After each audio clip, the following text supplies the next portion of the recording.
மேனிக்குள் காற்று வந்து மெல்லத்தான் ஆடக் கண்டேன். மங்கைக்குள் காதல் வெள்ளம் கங்கை போல் ஓடக் கண்டேன். இன்பத்தின் எல்லையோ இல்லையே இல்லையே, அந்தியும் வந்ததால் தொல்லையே தொல்லையே. காலந்தோறும் கேட்க வேண்டும், காலந்தோறும் கேட்க வேண்டும்.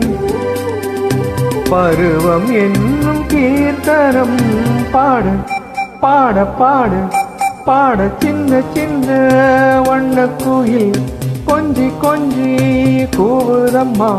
புரியாத ஆனந்தம் புதிதாக ஆரம்பம்.